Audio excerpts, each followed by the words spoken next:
مشرح مدحوينه ku-xigeenka xisbiga mucaaradka ee wadani ambassador Maxamed Cali oo Cabdi iyo saraakiil kale oo ka tirsan xisbiga mucaaradka ee wadani oo kamid yahay xogayaha warfaafinta ee xisbiga mucaaradka ee wadani aqoon-yahan Cabdirashiid Xasan Mataan ayaa saaka booqasho ugu tagay awaan afguriyooyin muddo ku xanuunsanaya gudaha magaalada Boorama isla markaana Ilaahay uga bariyay inuu caafimaad sare casiyo awaan afguriye ayaa waxay yiraahdeen marka hore Ilaahay waxaan ka baryaynaa caafimaadka haya isaga awoodiisa tahay inuu ka dulqaado xanuunkan Ilaahay ka dulqaado Ilaahay caafimaad sare hasiyo Ilaahay caafimaad sare hasiyo Ilaahay caafimaad hasiyo Ilaahay naga aqbalo tar Allah iyo niyad baan soo booqanaa nagu soo ducaynanay Ilaahay naga aqbalo Ilaahay caafimaad ku siiyo Ilaahay caafimaadka haya waxaan dadka Soomaaliland عدي أما أبوان هاتو أما بحض صحافة هاتو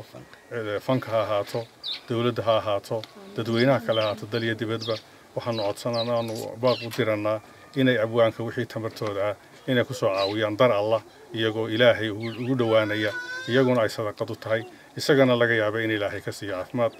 وحبنس إلهي وقبرينا إنه عافمات سي يسجع ودستا يسجع مركون كأنه إلهي كعافية ولا إلهي أبونا كعافمات. سكستبات أوان أفقري أيه وحاوين مدة كحنوصنا يا جودها مقالة بورما ولو حالات دي سعاف ما ضحلاقو قبل كريه دلك دبديسا أيه مسؤولين تحسب معارض كوطني وحيب الشيء الصومالي لأنه جو باقين إنه يكسر قيب قاتن إسلام كان وحصو تران أبوان أحمد سعيد أفقريه وشعيب محمد كان شعبي الشبكة دورر كمقالة نيوس مقالة بورما.